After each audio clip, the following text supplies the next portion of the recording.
As you know, we have spoken to Mr. John and Immaculée in the first episode, and we'll continue that conversation on this episode, which is the second episode.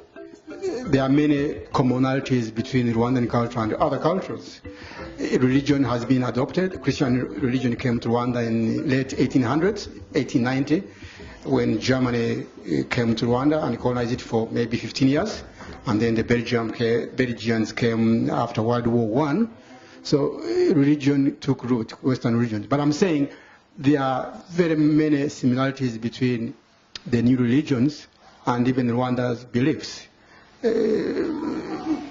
All those 10 commandments of the Old Testament, there are same values everywhere. There's no place, there's no culture that says go and kill or go and steal or go and do this.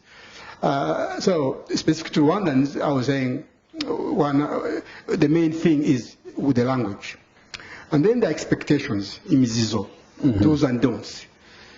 I just said in Rwanda, if parents don't expect their teenage girls to be going out to date and come late because they were hanging out dating boys. If they do now, it's because things are eroding.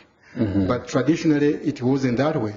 A girl grew up at home, could go to be educated with other girls and with relatives. Now they go to school, but they stayed basically at home, and when it was time when they were old enough, a suitor would come. And let me say, suitors, a prospective husband or suitor does not go directly to the family to ask if they can marry the girl. No, your parents. In fact, even my parents didn't go for me. They don't.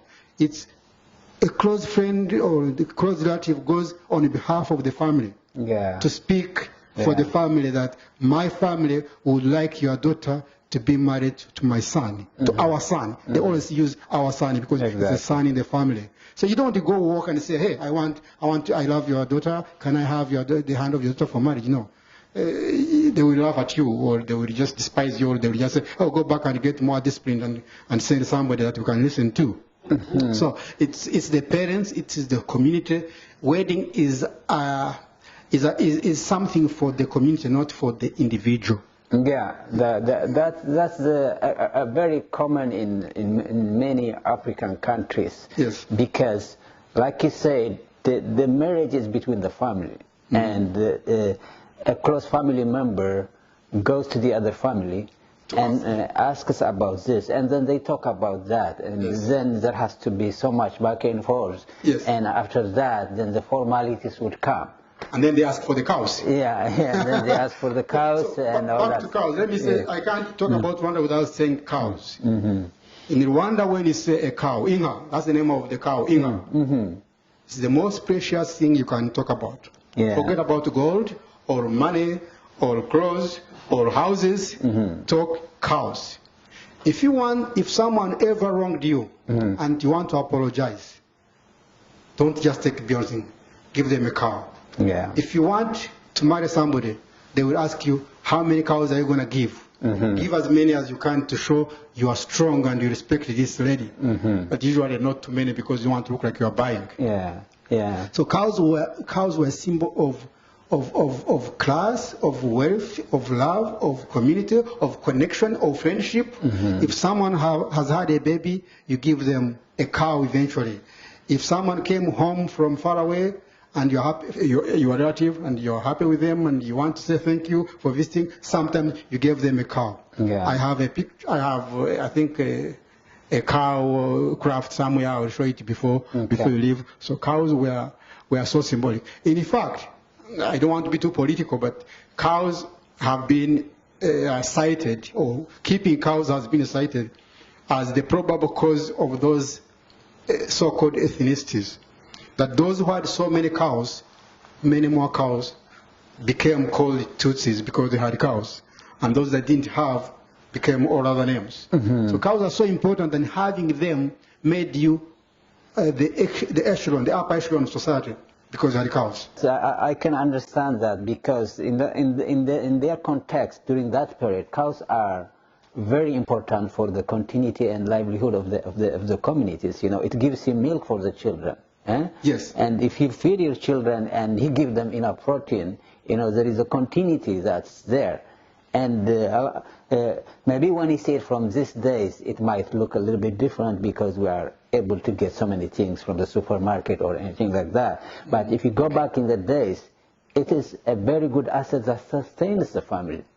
Yes. Yeah. Rwandans became so attached to cows that in some cases, people can have hundreds of cows without having any money on the account, without having a very big or nice house. Exactly. Because just looking at the cows in the homestead makes them feel good. Yeah. They feel rich. Yeah. They feel empowered rather than have the money. But I think we can speculate, maybe it's actually true, that in those days, many years ago, hundreds of years, there was no paper money, there was no currency. So cows were then the medium of wealth. So maybe that's why they became so important. That's true. Yes. That's true, because if you are a farmer and you're living in a sedentary place, all the resources you need are around there. Yes. And the exchange is rarely, outside the very far communities. Let's take a break for a commercial and we'll be back.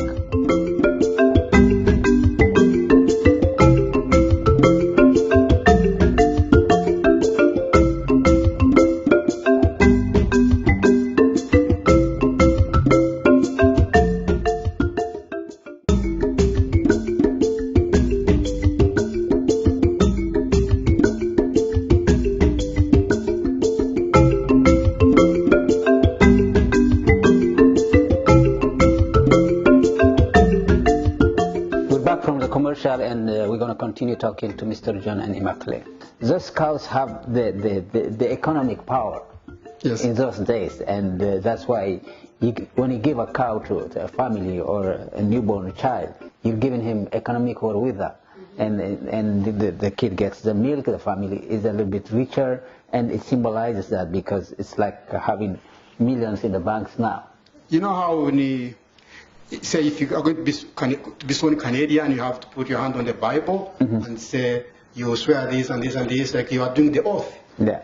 In the traditional way of Rwanda, you would say the oath on the name of the person who gave you a cow. There we go. Yes.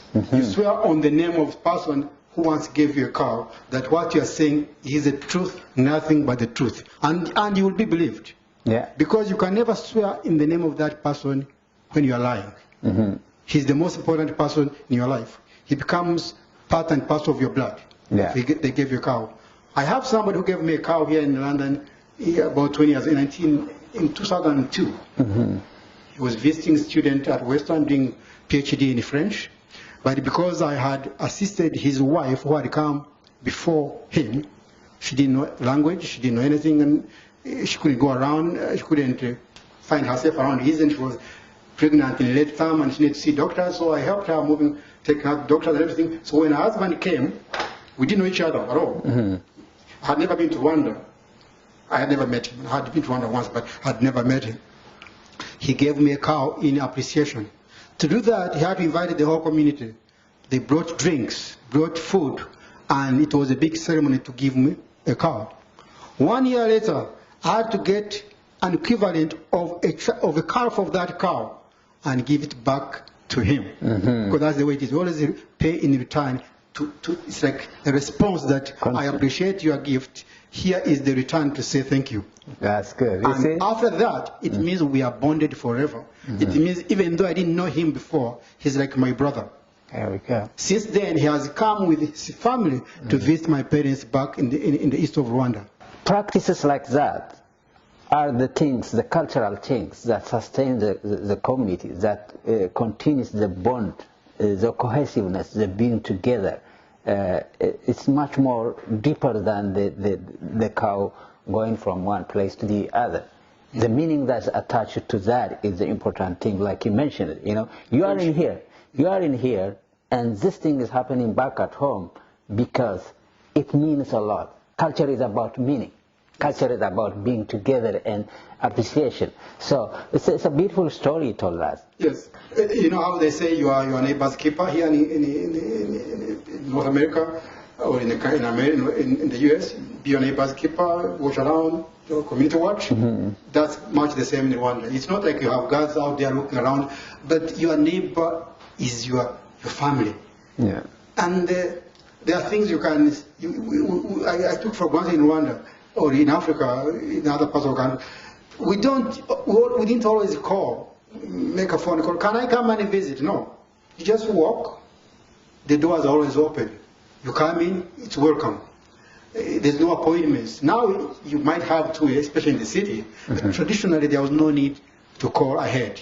You could send a child to tell them, "Oh, I'm coming to visit you next week." If it's somebody from far, that means it's important. Yeah. It has to be an important. It's not that you are casually stepping by to say hello. That has to be important. They will expect what you're coming to say. It's business. It's an issue you're having. It might be a problem you want to resolve or to solve. That's when you make an appointment. But if you're just passing by or coming to say hello, you just walk there and it's okay. If you met a child on the street misbehaving, even if you're not their parent, you said, "What are you doing?" So a child belongs to everybody. Yeah. Your daughter was my daughter.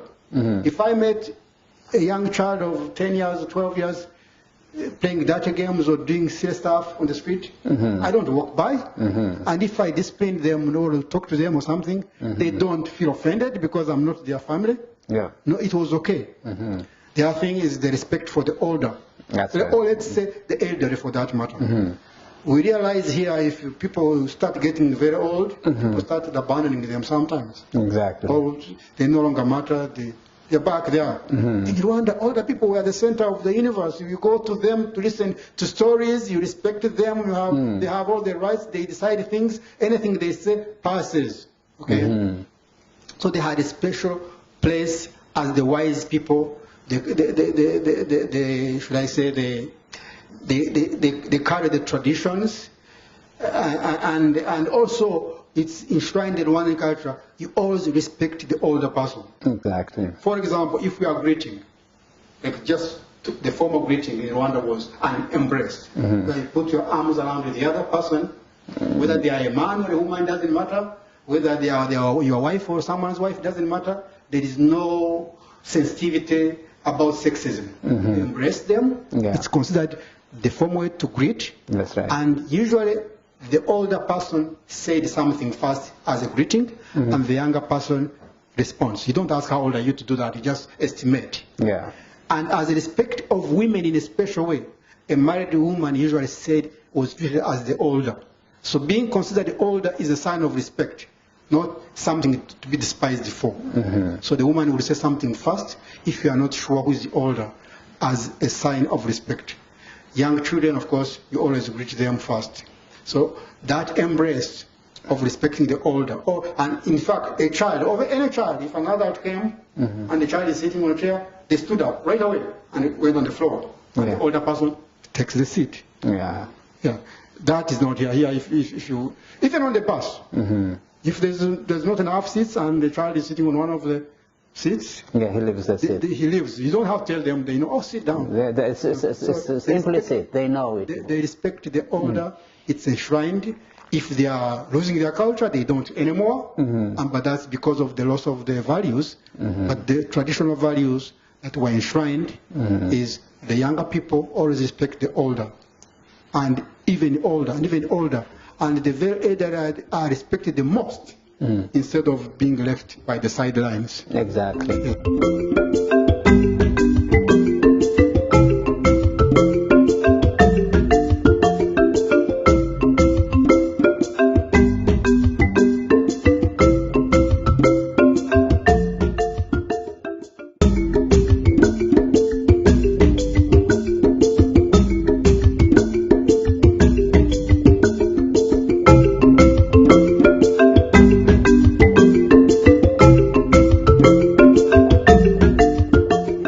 It's all over Africa. It reminds me the saying that it takes a village to raise a child. Yes.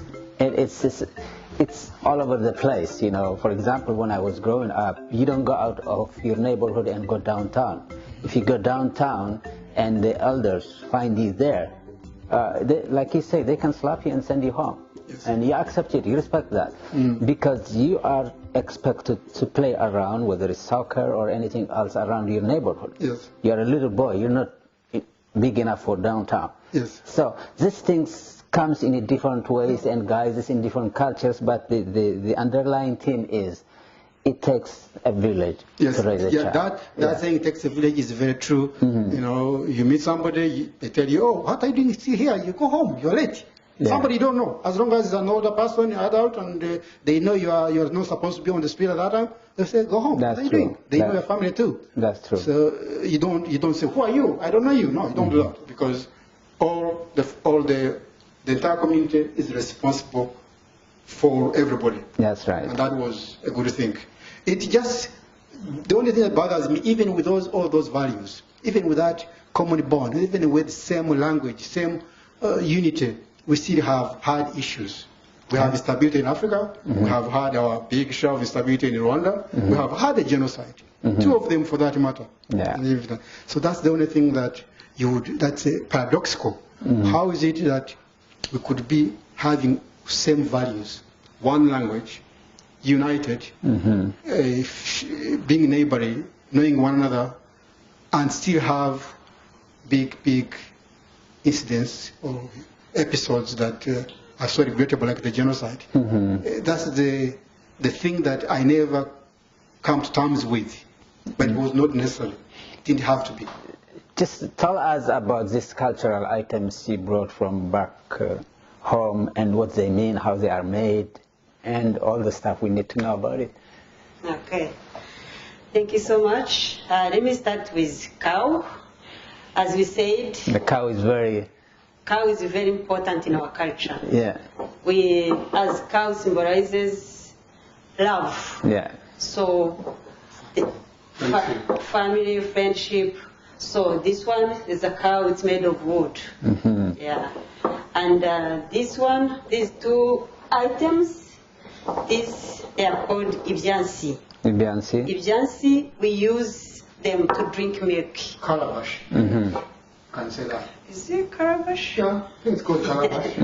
So we use them to drink milk. For drinking milk. So let's say at the wedding, after wedding, in our culture, they use this ibyansi to give bride and groom milk to drink. And we use them to give kids milk to drink. I see. Yeah, in our culture, most families, each home, they do have them. Are they carved from wood? This is from wood. This Yeah, from you carve it inside also, right? Yeah. Yeah.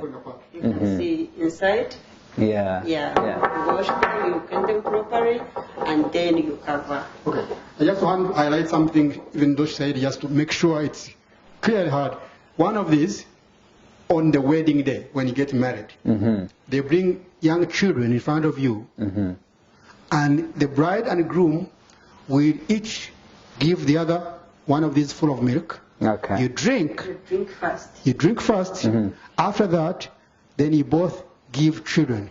I see. Okay? I On the see. same calabash. Okay. It means we wish you to have cows in your house. We wish you to have milk all the time for your household and for your guests. I see. We wish your family to be a successful home. I see. Okay? So And that's have children. and have children. You drink milk. Okay. So there is so much history, so much expectation. Yeah. Every When ceremony of wedding has to have milk at one point. are others guests could serve it using this way? No. No, not in the wedding. In a wedding, you only serve the children, and the newlywed couple serve each other milk. Yeah. But we don't pass around milk everywhere. I see. They drink beer and Coca-Cola and whatever their taste is. Okay. That's good. No, yeah. not this one. Lots of beer. At home, At home, you can Yeah. give visitors milk in the In this, okay. So if I come to this house and you can give me with this, it's Oh, okay. yeah. Yeah. And also, before the church wedding, before you go to church, in Rwandan tradition, the special car, the vehicle taking the bride, the groom, they pick the groom first.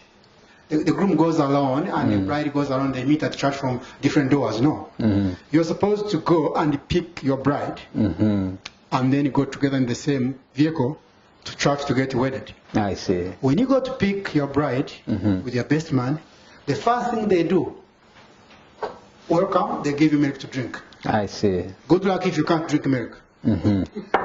Like if you are allergic to milk. Pretend. You have to pretend you are drinking it. You can't say, no, I don't drink milk. If they will tell you, no, you shouldn't be our son-in-law. Get out.